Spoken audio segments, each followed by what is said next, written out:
Warangal MGM హాస్పిటల్లో సౌకర్యాల కొరతతో రోగులు అవస్థలు పడుతున్నారు. ఏసీలు పనిచేయకుండా వేడి ఉక్కపోతతో ఉక్కిరిబిక్కిరవుతున్నారు. రోగులకు తాగడానికి నీళ్లు లేవు, లిఫ్ట్లు పడికేశాయి. మరమ్మత్తు చేయకపోవడంతో ఆసుపత్రిలో ఆపరేషన్లు నిలిపివేసి గదులకు తాళాలు వేశారు.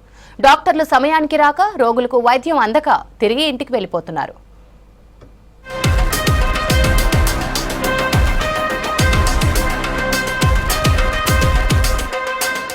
ఉత్తర తెలంగాణ నుంచి ప్రతిరోజు వేల సంఖ్యలో పేషెంట్లు ట్రీట్మెంట్ కోసం వరంగల్ ఎంజీఎంకి వస్తూ ఉంటారు. ఎంజీఎంకు అనుబంధంగా కేంద్ర ప్రభుత్వం 150 కోట్లతో అత్యాధునిక సదుపాయాలతో 250 పడకల సూపర్ స్పెషాలిటీ హాస్పిటల్ నిర్మించింది.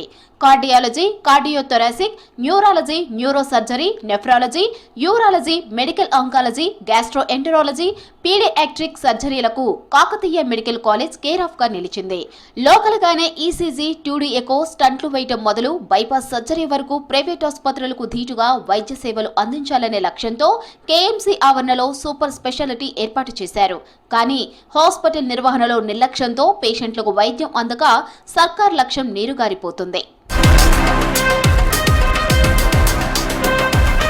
ఈ సూపర్ స్పెషాలిటీ ఆసుపత్రికి తెలంగాణతో పాటు ఇతర రాష్ట్రాల నుంచి ప్రతిరోజు 2500 నుంచి 3000 మంది పేషెంట్లు వచ్చిపోతూ ఉంటారు.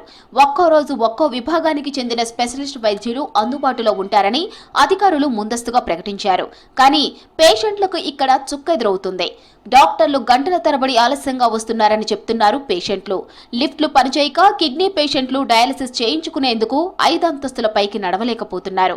స్ట్రక్చర్ లేకపోవడంతో రోగులను వారి కుటుంబ సభ్యులు నడిపించుకుంటూ తీసుకొని వెళ్తున్నారు. డయాలసిస్ చేయించుకుంటానా 5వ అంతస్తులో డయాలసిస్ పెట్టిను. 4 లిఫ్ట్లు ఉన్నాయి, 4 లిఫ్ట్లు ఖరాబ్ అయినాయి. మేము నడిచిపోయారు మా బాణాలు వెళ్ళిపోతాయి. 5వ అంతస్తుకి ఎక్కాలి. 5వ అంతస్తులో అది డయాలసిస్ చేస్తాను. 5వ అంతస్తుకి ఎక్కి మళ్ళీ డయాలసిస్ పెట్టుకున్నాక దిగాలంటే మా పానాలు వెళ్ళిపోతాయి. దిగాలి సాధ కాదు, మిషన్ పెట్టుకుని ఉంటాం కదా, దిగడానికి సాధ కాదు. కాళ్ళు రెక్కలు మనకు తెగి జారిపడతామని భయం అవుతుంది. లిప్పి అది అంటున్నామో అటు దిగి ఎక్కి ఇటు దిగేది అది లేదు. ఇది తంత్రిక దిగే వరకు 30 సంవత్సరాలు అవుతుంది సార్. దవాఖానాలో లిఫ్టులే కాదు, ఏసీలు, లైట్లు కూడా పనిచేయటం లేదు. తాగడానికి నీళ్లు లేక వాటర్ బాటిల్ కొనుక్కొని ఆసుపత్రికి రావాల్సిన పరిస్థితి నెలకొందన్నారు. డయాలసిస్ అవస్థ అవుతుంది. ఇన్ని రోజులు లిఫ్ట్ ఉన్నది కానీ ఇప్పుడు ఖరాబ్ అయింది. ఇప్పుడు నెట్టుకుంటున్నారు. మా అత్తమ్మ డయాలసిస్ పేషెంట్. ఇప్పుడు 15 రోజుల సంది లిఫ్ట్ పని చేయట్లేదు. ఇట్లానే దొబ్బుగా వీల్ చైర్లో కూర్చుండబెట్టి దొబ్బుకొస్తాను. ఇబ్బంది అవుతుంది బాగా. 5th ఫ్లోర్ కాళ్ళు గుంజుతానే బాగా.